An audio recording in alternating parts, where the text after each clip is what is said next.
জিজ্ঞাসা করা হয় তুমি রিক্সা কেন চালাচ্ছ, সে জবাব দেবে আমি রিক্সা চালাচ্ছি, আমার রিক্সা চালানোর পিছনে এতটাই কারণ, এই রিক্সা চালিয়ে কিছু পয়সা উপার্জন করে যদি আমি গুচ্ছিত রেখে যেতে পারি, তাহলে আমার ছেলেরা, আমার সন্তান সন্ততিরা, আমার আলাওলাদরা তারা দিনগুলো একটু ভালোভাবে যাপন করবে, তারা দুবেলা দুমুঠো খেতে পারবে, খাওয়ার জন্য অন্যের কাছে হাত পাতবে না।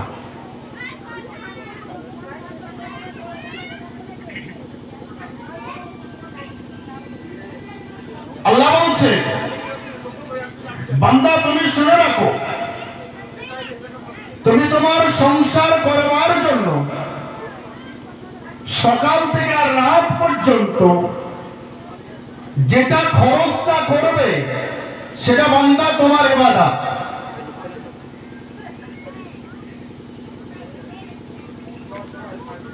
কেমন?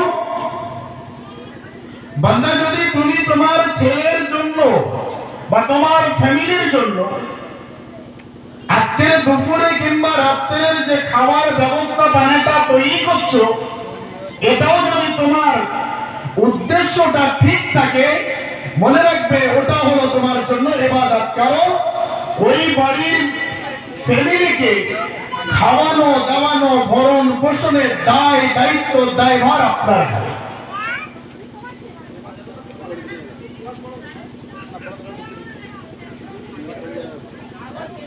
আমার নিজের ভাই একটু আগে একটা নাচ করছিল, একটা গজল করছিল তার মায়ের সামনে, আমি খুব মনোযোগ দিয়ে শুনছিলাম। মাকে দিয়ে আমি একটা মিনিট বিষয় বলি।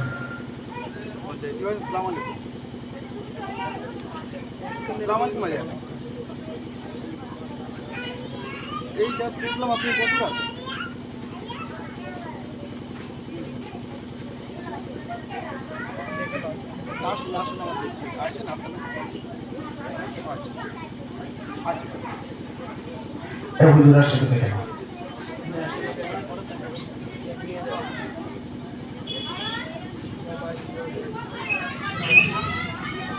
তো বান্দা মনে রাখো, তুমি যে কাজটা করছো এটা, এই সাংসারিক যে খরচটা করছো সেটা হলো তোমার জন্য ইবাদত।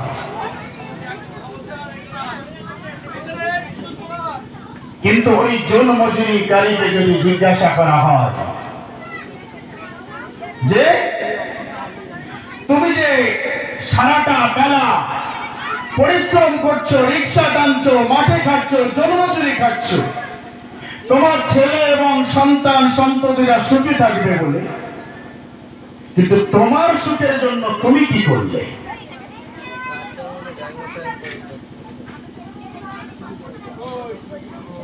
তোমার সুখের জন্য তুমি কি করলে?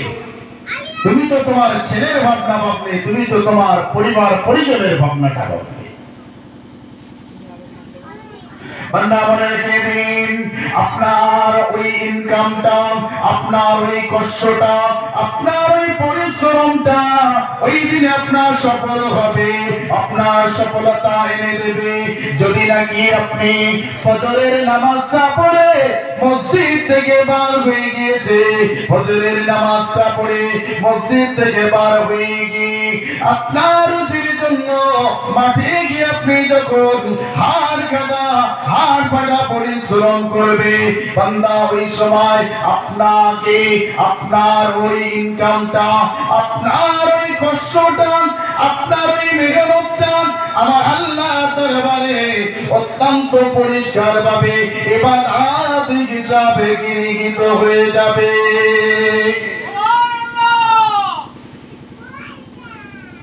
তাকে জিজ্ঞাসা করা যদি হয় নামাজ পড়েছিলে, বলছে না নামাজ পড়িনি।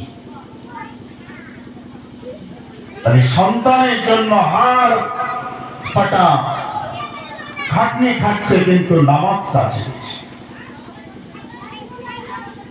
ও ভাই জানেন, রুজির জন্য আপনি বাইরে বেরিয়ে গিয়েছেন, রুজির জন্য আপনি বার হয়ে গিয়েছেন, রুজি অন্বেষণের জন্য আপনি দিন রাত বাইরে বাইরে কাটিয়েছেন, রাস্তায় রাস্তায় ঘুরছেন আপনার সুখে শান্তিতে। আপনার ছেলেরা সুখে শান্তিতে দিন যাপন করবে, কিন্তু আপনি বাইরে যখন বার হয়ে গিয়েছেন আপনার দায়িত্বটা আপনি পালন করছেন, কিন্তু রব্বুল আলামিন আল্লাহ দায়িত্বটা আপনি পালন করলেন না। আল্লাহর দায়িত্বটা পালন করলেন না, আপনার দায়িত্বটা আপনি পালন করছেন। ছেলে পিলেদেরকে খাওয়াতে হবে, ছেলে পিলেদেরকে মানুষ করতে হবে, এটা করছে, কিন্তু আল্লাহ আপনাকে যে জন্য পাঠিয়েছে সেটা করলেন না। জিজ্ঞাসা করা হচ্ছে একজন নামাজি আরেকজন বেনামাজির মধ্যে,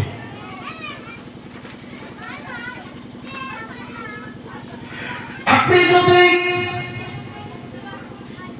আপনার পরবর্তী উদ্দেশ্যটাকে যদি আপনি বাস্তবায়িত করে আপনি যদি রুজি অন্বেষণ করতে যান, বান্দা আপনি মনে রাখুন আপনার জীবন ও জিন্দেগিটা অত্যন্ত কষ্টের সঙ্গে কাটবে। দুনিয়ার জমিনটা আপনার জন্য কষ্টের সঙ্গে দুঃখের সঙ্গে কাটবে, কিন্তু আপনার জন্য কাল কিয়ামতের দিন হাসরের ময়দানটা অত্যন্ত ভালোভাবে কেটে যাবে। জোরে বলুন সুবহানাল্লাহ।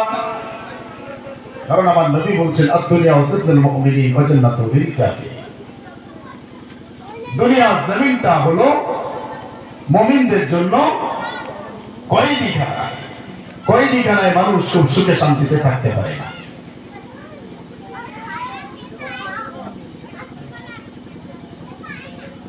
কয়েদিখানায় মানুষ খুব শান্তিতে বসবাস করতে পারে না, কষ্টের সঙ্গে বসবাস করে। একজন বেনামাজি নামাজির সামনে দাঁড়িয়ে বলছে, শোনো, আমি বেনামাজি বটে, আল্লাহ আমাকে কতটা রুজি দিয়েছে জানো? আমার কোনো রুজির অভাব নেই, আমার খাওয়ার কোনো অভাব নেই, আমার পড়ার কোনো অভাব নেই, আমার কোনো ঘাটতি নেই। আর তুমি নামাজ পড়ছো, তোমার কি ঘাটতি? তোমার কি আছে? নুন আলে তো পান্তা নেই, পান্তা আলে তো নুন নেই। ফখর করে বলছি।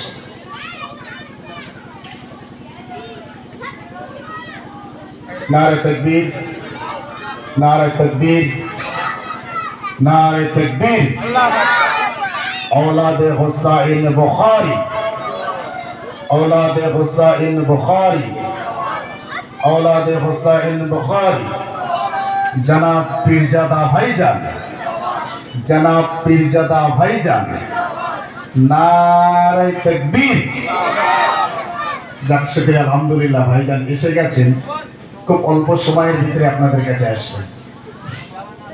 বিচিত হওয়ার কোনো কারণ নেই, আপনারা পাক মাহফিলে এসে বসুন। তো আমি যে কথা বলছি,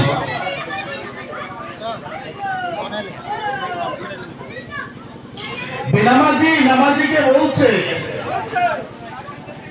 যে তুমি যে এতদিন নামাজ পড়লে কি পেলে দেখো, আর আমি নামাজ না পড়লেও আল্লাহ আমাকে কতটাই দিয়েছে দেখো।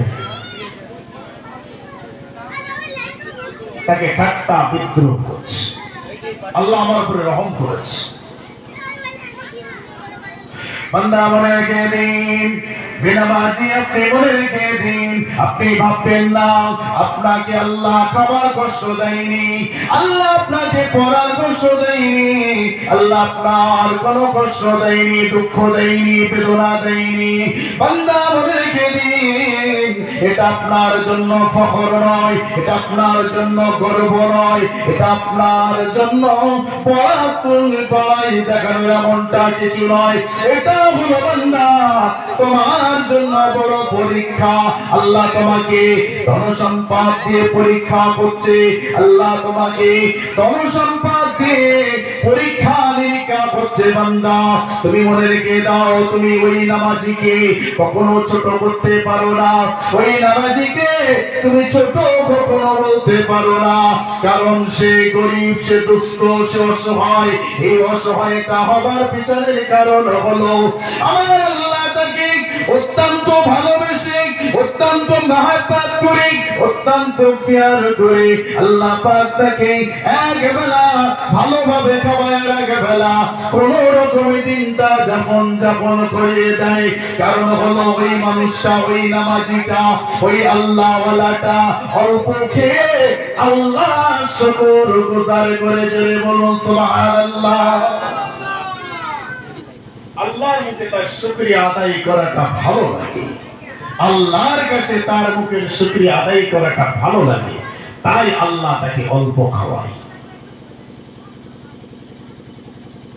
আরেকটা দিক, আমরা যারা রুজি রোজগার করি,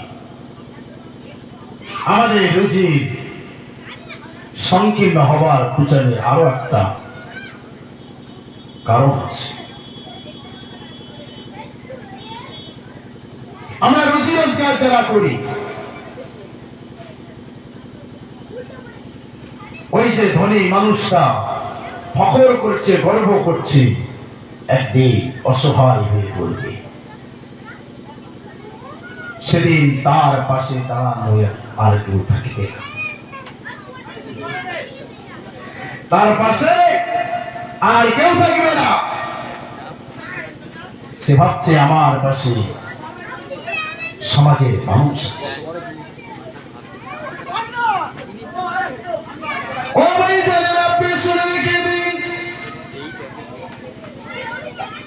আপনি নামাজ পড়লেন না, নামাজকে ছোট বানিয়েছেন ধনী বলে, আপনার ওই ধরিত্বতার সাথে আবু জেহেলের কোনো পার্থক্য আছে কিনা জানি না।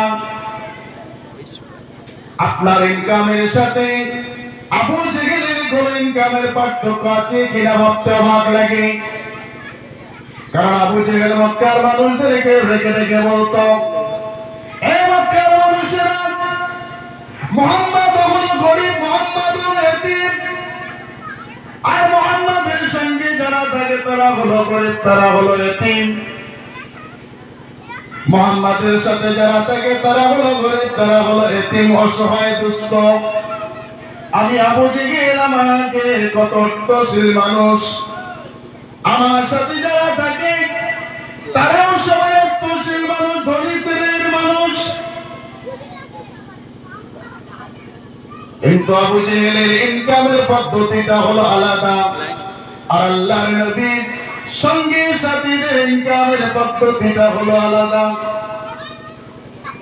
আমার নবী, বিশ্ব নবী, হাবিবি নবী মুহাম্মদুর রাসূলুল্লাহ সাল্লাল্লাহু আলাইহি ওয়াসাল্লাম এক তারিখে রাস্তা দিয়ে হেঁটে হেঁটে যায়, একজন মানুষ, একজন বাচ্চা বালক বাজার নয় গানতে থাকে। আমার নবী দাঁড়িয়ে গিয়েছেন বালকের সামনে, বালকের সামনে দাঁড়িয়ে গিয়ে জিজ্ঞাসা করছে, বাবা তুমি কেন কাঁদছো, তোমার কান্নার পিছনের কারণটা কি? ওই সময় বালকটা দাঁড়িয়ে বলছে, ইয়া রাসূলুল্লাহ, ইয়া হাবিবাল্লাহ, হুজুর, আমার কান্নার পিছনের কারণ হলো এটাই, আমি যখন ছোট ছিলাম, আমার আব্বা ইন্তেকালের আগে, আমার আব্বার ইন্তেকালের আগে আবু জেহেল আমার আব্বার কাছে গিয়ে বলছে, আবু জেহেল আমার আব্বার কাছে গিয়ে বলছে, এই যে শুনুন, আপনার ছেলে তো ছোট, আপনার যে ধন সম্পদ গুলো আছে, ওই ধন সম্পদ গুলো ও তো আপনার মারা যাওয়ার পরে ধন সম্পদ গুলোকে গুছিয়ে রাখতে পারবে না, ধরে রাখতে পারবে না। আপনি যদি আমাকে ওই ধন সম্পদের মালিক বানিয়ে দেন, তাহলে আপনার ধন সম্পদ আমি গুছিয়ে রেখে দেব, ঠিক করে রেখে দেব। যেদিন আপনার ছেলে সাবালক হয়ে যাবে, বড় হয়ে যাবে, ওই দিনেতে কি করব? ওই দিনেতে আমি আমার ধন, তোমার ধন সম্পদ তোমাকে আমি ফিরিয়ে দেব। আমার আব্বা দেখলেও আবু জেহেল তো একটা এই সময় এই গ্রামের, এই এলাকার, মক্কার একজন প্রভাবশালী মানুষ। সে যখন আমার ধন সম্পদের নিরাপত্তার দায়িত্ব নিয়েছে, সে যখন আমার ধন সম্পদ নিরাপত্তার দায়িত্ব নেবে, তাহলে আমি তাকে আমার ধন সম্পদের নিরাপত্তার দায়িত্ব তার ঘাড়ে তুলে দিই। ইয়া রাসূলুল্লাহ, ইয়া হাবিবাল্লাহ, হুজুর এইরকম একটা অবস্থা দেখে আমার আব্বা আমার তাম ধন সম্পদগুলোকে এক জায়গায় করে আবু জেহেলের নামে লিখে দিয়েছে, ট্রান্সফার করে দিয়েছে। কিন্তু ইয়া রাসূলুল্লাহ, ইয়া হাবিবাল্লাহ, হুজুর আমার আব্বা ইন্তেকাল হয়ে যাওয়ার পরে, আমার আব্বা মারা যাওয়ার পরে আমি যখন আবু জেহেলের কাছে গিয়ে বললাম, চাচা যান, চাচা যান, আমার আব্বা আপনার কাছে যে সম্পদটা নিরাপত্তার জন্য রেখে দিয়েছে, আপনি ওই ধন সম্পদটা আমাকে ফিরিয়ে দিন। ইয়া রাসূলুল্লাহ, ইয়া হাবিবাল্লাহ, হুজুর আমি এই কথাটা বলার সাথে সাথেই আবু জেহেল আমাকে ধমক দিল, আবু জেহেল আমাকে ওখান থেকে তাড়িয়ে দিল, আবু জেহেল আমাকে ওখান থেকে পার করে দিল এবং আমার ধন সম্পদের মালিকানাটা আবু জেহেল নিজে হয়ে গেল। ইয়া রাসূলুল্লাহ, ইয়া হাবিবাল্লাহ, হুজুর একদিকে আমার মাথা থেকে ফিটরিসাটা উঠে গেল, অপরদিকে আমি আমার ধন সম্পদের মালিকানা হারিয়ে ফেলে দিয়েছি। ইয়া রাসূলুল্লাহ, ইয়া হাবিবাল্লাহ, হুজুর আল্লাহর নবী আবু জেহেলের কাছে গিয়ে বললেন, হে আবু জেহেল, তুমি কি এমন ঘটনাটা ঘটিয়েছো? আবু জেহেল বলছে, মুহাম্মদ তুমি আমার এখান থেকে চলে যাও, তার কারণ হলো আমি আমার নীতি, আমার রীতি, আমার ক্যারেক্টার, আমার কালচার, আমার ভাবনা, আমার চিন্তা, আমার ইনকামের অবস্থাটা, রাস্তাটা হলো এটাই। ওরে মুহাম্মদ তুমি আমার কাছ থেকে চলে যাও, আমি মক্কার এইরকম মানুষদের, অসহায় দুস্থ মানুষদের, এতিমদের সম্পদগুলোকে গচ্ছিত করে রেখে দিই এবং তাদের সম্পদগুলো আমি নিয়ে চলি। মুহাম্মদ তুমি ওর হয়ে সুপারিশ করো না। আল্লাহর নবী, বিশ্ব নবী আমার এই কথাটা শুনে অত্যন্ত মন খারাপ করে ভারাক্রান্তরে দাঁড়িয়ে যখন বেরিয়ে চলে যাচ্ছেন, ওই সময় আমার আল্লাহ পাক আমার নবীকে জানিয়ে দিলেন, আরাইতাল্লাযী ইউকাযযিবু বিদ্দীন ফাযালিকাল্লাযী ইয়াদুল ইয়াতীম।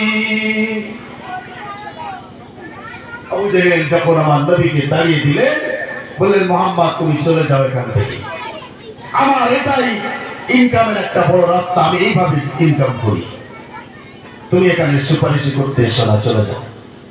আমার নবী ভারাক্রান্তরে দাঁড়িয়ে চলে যাচ্ছে। আল্লাহ এতিমের মাল ধন সম্পদের এইভাবে আত্মসাৎ করছে। আমার আল্লাহ জানিয়ে দিলেন, আরাইতাল্লাযী, হে হাবিব আপনি কি দেখেননি, ইউকাযযিবু বিদ্দীন, সে দিনকে মিথ্যা বলেছে। হে হাবিব আপনি কি জানেননি, সে এতিমের মাল আত্মসাৎ করে। আমাদের সমাজে এরকম মানুষ আছে, নিজের প্রভাব খাটিয়ে এতিমের মাল আত্মসাৎ করে। আল্লাহ বললেন, ওয়ালা তাকরাবু মাআল ইয়াতীম, না তোমরা ধারে বাড়ি যেও না এতিমের মালের কাছে। কিন্তু আমরা ধনী হবার জন্য আমাদের সর্বপ্রথম একটা রাস্তা বাছাই যেন করেছি, সে আবু জেহেলদের মতন এতিমের মালটা আত্মসাৎ আগে আমায় করতে হবে। তাই আপনি ইনকাম করতে গেলে আপনার ছেলে, বিবি, বাল বাচ্চা সুখে সংসারে সুখ শান্তিতে থাকবে, কিন্তু আপনি ইনকাম করছেন আবু জেহেলের পদ্ধতিতে। তাই আপনার ওই ইনকামটা কি আপনাকে বাঁচাবে? আপনাকে বাঁচাতে হবে। তাই আমার আল্লাহ বললেন, রব্বানা আতিনা ফিদ দুনিয়া হাসানাতাও ওয়া ফিল আখিরাতি হাসানাতাও। আমার আল্লাহ বললেন, বান্দা তুমি তোমার পৃথিবীর জমিনে জীবন যাপন করবার জন্য সর্বপ্রথম দুনিয়ার ভালাইটা আমার থেকে চেয়েছে। তাহলে দুনিয়ার ভালাইটা চাইতে আমার আল্লাহ সর্বপ্রথম বললেন, আর আমরা দুনিয়ার ভালাই করতে গিয়ে একজনের হকটা মেরে দিলাম, সেই হক মেরে আমরা বড় লোক হয়ে ধনী হয়ে এতিম এতিমদের হক মেরে আমরা ধনী হয়ে সমাজের মানুষের কাছে মুখটা ফিরিয়েছি।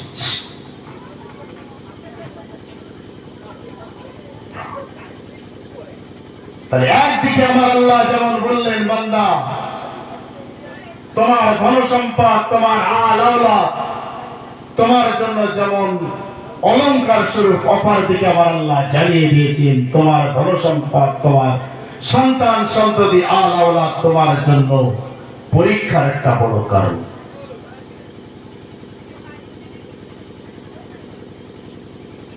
আমি আপনি আজকের যে জীবন জিন্দেগিটা অতিবাহিত করছি, যেভাবে আমাদের ঘরে সুখ আছে, আমাদের ঘরে অর্থ আছে, কিন্তু আমাদের ঘরে শান্তি নেই। আমরা দোষ দিচ্ছি শান্তি উঠে গেছে।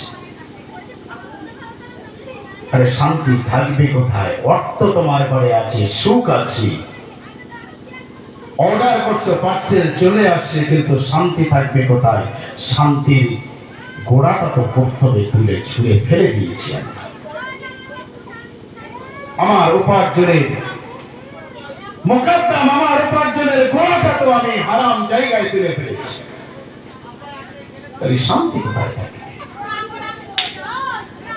আমার আপনার নবী, বিশ্ব নবী, দয়ার নবী মদিনার মসজিদ নববী শরীফে দাঁড়িয়ে বলেছিলেন, এ সাহাবীরা, এ আমার সঙ্গে সাথীরা, শুনে রেখে দাও, জেনে রেখে দাও, আমি নবী, আমি পয়গম্বর, আমার বড্ড ভয় হয়, আমার বড্ড ভয় হয় কিয়ামতের দিন যখন অতি নিকটে চলে আসবে। কিয়ামতের জন্য তোমরা ওই সময় অপেক্ষা করবে যে সময় দেখবে তোমাদের সমাজে এতিমের মাদের কোনো নিরাপত্তা থাকবে না, তোমাদের সমাজে গরিবের কোনো মান মর্যাদা থাকবে না, তোমাদের সমাজে হারাম হালালের কোনো বাদ বিচার থাকবে না, তোমাদের সমাজে সত্য মিথ্যার কোনো বাদ বিচার থাকবে না। কিয়ামতের জন্য অপেক্ষা করো। শেষ। একটা মিথ্যা কথা বলছে,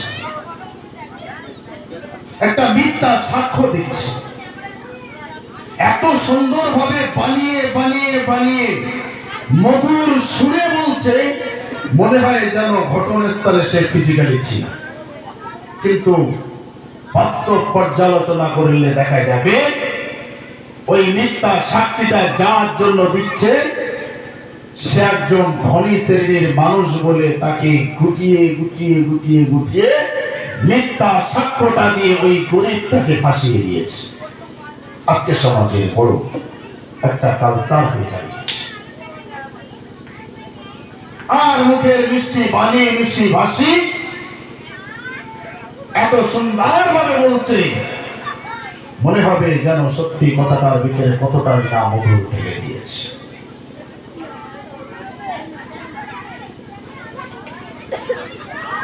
কিন্তু আপনার আমার এই সমাজ, আপনি ভেবেছেন এই অর্থ, এই সম্পদ, এই বীরত্ব, এই বলত্ব, এই বলয় আপনাকে আমাকে বাঁচাতে পারবে না, আপনাকে আমাকে নাজাত দিতে পারবে না, আপনাকে আমাকে নাজাত মেলাতে পারবে না। এখানে শান্তি নেই, এখানে নাজাত, নাজাত আছে মদিনার, মদিনা ওয়ালার রীতি নীতি আদর্শ। আমার আবু বকর বড় গরিব ছিলেন, আমার আবু বকর বড় গরিব ছিলেন বটে, কিন্তু আবু বকরের ভিতরে শান্তি ছিল। আমার ওমর, আমার উসমান তারা গরিব ছিল বটে, কিন্তু তাদের ভিতরে শান্তিটা শান্তি শান্তি লুকিয়েছিল। তাদের ভাবনা এতটুকু ছিল, আমার মাল, আমার ধন সম্পদ, আমার অর্থ, আমার উপার্জিত সম্পদ আমাকে জাহান্নামের কারণ যেন না হয়ে যায়, আমাকে জানো এই অর্থ সম্পদের জন্য জাহান্নামী না হয়ে যেতে হয়, তাই তারা তাদের অর্থগুলো, তারা তাদের ধন সম্পদগুলো আল্লাহর রাস্তায় বিলিয়ে দিয়েছে, বিলীন করে দিয়েছে। বিলীন করে দিয়ে তারা আমার নবীর কদমে, তারা আমার রাসূলের কাছে, আমার নবীর সাতার তলায় তারা আশ্রয় গ্রহণ করে নিয়েছে। তারা আশ্রয় গ্রহণ করেছে আমার নবী। তাদের সম্পদ, তাদের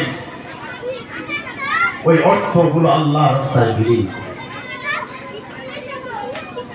তারা আল্লাহ নবীর সাতার তলায় মাথাটা গুজিয়েছে, যেন হাসরের ময়দানে আমরা নাজাত পাই।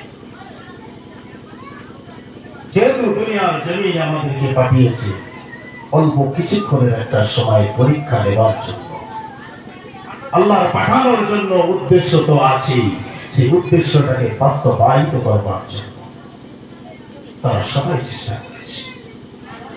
আমরা আমাদের নবী, আমাদের রাসূল, আমাদের হাবিব আমাদের জন্য কাঁদছে, আর আমরা আমাদের নবী বিরোধী চরণ, আমাদের নবীর শত্রু আজ সেই আবু জেহেলের নীতি অনুকরণ করে চলছে। আজকে বাপ মায়ের কথা নিজাম ভাই যেটা বলছিল,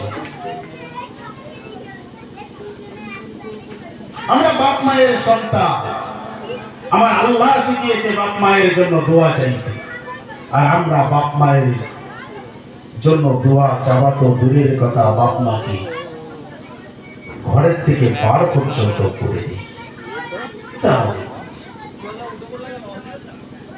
এটা আমাদের রীতি, আছে আমাদের আদর্শ, কিন্তু আমার নবী বললেন না, হুমা জান্নাতুকা ওয়া নারুকা, ছেলে তোমরা যদি জান্নাতে যেতে চাও তাহলে তোমরা তোমাদের মা বাপের কাছে যেতে চাও। ইযহা ফাকরিমা ফাইনাল জান্নাতা তাওয়াতাল জান্নাত,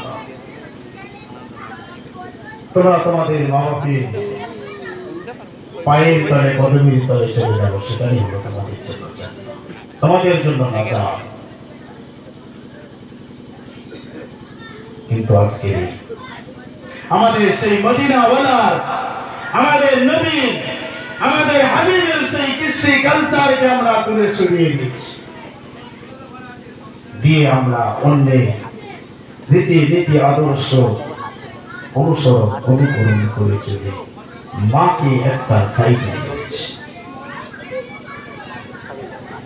আমার আপনার নবী, বিশ্ব নবী, হাবিব নবী মুহাম্মদ রাসূলুল্লাহ সাল্লাল্লাহু আলাইহি ওয়াসাল্লাম, আম্মা হযরত হালিমাতুস সাদিয়া রাদিয়াল্লাহু তাআলা আনহা যখন বৃদ্ধ বয়সে পেলেন, আমার নবী, বিশ্ব নবী আমার সুদীর্ঘ 70-80 বছর পরে আমার নবী কি যখন হালিমাকে পেয়েছিলেন, হালিমাকে পেয়ে কোলে তুলে নিয়ে আম্মা হযরত আয়েশা সিদ্দিকার কাছে গিয়ে বললেন, হে বিবি আয়েশা, হে বিবি আয়েশা, আমি তোমার স্বামী প্রিয় নবী মুহাম্মদ সাল্লাল্লাহু আলাইহি ওয়াসাল্লাম, তুমি আমাকে যতটা খিদমত করেছো, তুমি আমাকে যতটা সেবা দিয়েছো, হে বিবি আয়েশা, তার থেকে বেশি আমাকে আমার এই মাকে তুমি একটু খিদমত সেবা করো। আম্মা জান আয়েশা সিদ্দিকা রাদিয়াল্লাহু তাআলা আনহা জিজ্ঞাসা করেছিলেন, ইয়া রাসূলুল্লাহ, ইয়া হাবিবাল্লাহ, হুজুর এই মহিলাটাকে, এই মেয়েটাকে, এই বৃদ্ধ মহিলাটাকে আল্লাহ নবী বলেছিলেন, হে বিবি আয়েশা, শুনে রেখে দাও, জেনে রেখে দাও, এই মহিলাটা পৃথিবীর অন্য কোন মহিলা নয়, এই মহিলাটা পৃথিবীর অন্য কোন মহিলা নয়, আমি মুহাম্মদ রাসূলুল্লাহ সাল্লাল্লাহু আলাইহি ওয়াসাল্লাম আমি কোনদিনের জন্য আমি আমার মাকে আমি আমার মায়ের স্নেহ ভালোবাসা মাত্র কয়েকটা দিন পেয়েছিলাম। হে বিবি আয়েশা, আমার যে মা আমাকে ভালোবাসা দিয়ে আমাকে মানুষ করেছে, লালন পালন করেছে, আমাকে দুধ পান করিয়েছে, হে বিবি আয়েশা, ইনি বলেন সেই আমার মা হালিমাতুস সাদিয়া রাদিয়াল্লাহু তাআলা আনহা। ও বিবি আয়েশা, আমার মাকে তুমি একটু বেশি বেশি করে সেবা করো। আমার নবী আয়েশা, আমি আমার নিজের মা আমিনাকে আমিনার স্নেহ বেশি দিন পাইনি। আমার লালন পালন করেছে আমার দুধমা হালিমাতুস সাদিয়া, আমি আমার আমিনাকে তো ঠিকমত করতে পারিনি। হালিমাতুস সাদিয়া রাদিয়াল্লাহু তাআলা আনহা যেদিন আমার নবীর দরবারে এসেছিলেন, সেদিন হযরতে আমার রাসূল পাক সাল্লাল্লাহু আলাইহি ওয়াসাল্লাম মদিনার মসজিদ নববী শরীফে বসে আছেন। এমন সময় হালিমাতুস সাদিয়া চলে আসলেন। হালিমাতুস সাদিয়া আসার পরে আমার নবী কি করলেন, আম্মা জান হালিমাকে বললেন, আম্মা জান আপনি একটু দাঁড়িয়ে যান, একটু অপেক্ষা করুন। ইয়া রাসূলুল্লাহ, নবী আম্মা জান হালিমাতুস সাদিয়াকে দাঁড় করিয়ে দিলেন। দাঁড় করিয়ে দেওয়ার পরে নিজের গায়ের চাদরটা, নিজের গায়ের খেলকাটা ভাঁজ করে করে করে ছোট করে একটু নরম বানিয়ে বালিশ বানিয়ে দিয়ে আম্মা জান হালিমাতুস সাদিয়াকে বললেন, আম্মা জান আপনি এই চাদরের উপর একটু বসুন। হযরত ওমর ফারুক রাদিয়াল্লাহু তাআলা আনহু হুজুর আমার জিজ্ঞাসা করেছিলেন, ইয়া রাসূলুল্লাহ, ইয়া হাবিবাল্লাহ, হুজুর হুজুর কালকে হুজুর যেদিন আপনাকে হযরত জিবরাইল আমিন আলাইহিস সালাতু ওয়াস সালাম আপনাকে মিরাজের জন্য আসমানে দাওয়াত করে নিয়ে যাবে, ইয়া রাসূলুল্লাহ আপনি সেই সময় ঘুমিয়েছিলেন, জিবরাইল আপনার কাছে এসে দাঁড়িয়ে গিয়েছে, ইয়া রাসূলুল্লাহ জিবরাইল আপনার চতুর্দিকে যাওয়া আসা করছে, চিন্তা করছে, আমি জিবরাইল আল্লাহর নবীর চাদরটা খিরকাটা ধরে টান দেব কিনা, যদি আমার নবীর চাদরের খিরকাটা ধরে চাদরটা ধরে যদি টান দেই, আমি জিবরাইল যদি বেয়াদবি হয়ে যায় কাল কিয়ামতের দিন আমি জিবরাইল আল্লাহ দরবারে জবাবদিহি করতে পারবো না। ইয়া রাসূলুল্লাহ, ইয়া হাবিবাল্লাহ, হুজুর যে জিবরাইল আপনার খিরকা, জিবরাইল আপনার চাদরটা ধরতে ভয় পেয়েছিল, ইয়া রাসূলুল্লাহ, ইয়া হাবিবাল্লাহ, হুজুর যে চাদরটা জিবরাইল হাত দিতে ভয় পেয়েছে, সেই চাদরটাকে আপনি এমন করে বিছিয়ে গুটিয়ে গুটিয়ে গুটিয়ে নরম বানিয়ে দিয়েছেন, ইয়া রাসূলুল্লাহ এই মহিলা বৃদ্ধ মহিলাটাকে একবার বলুন।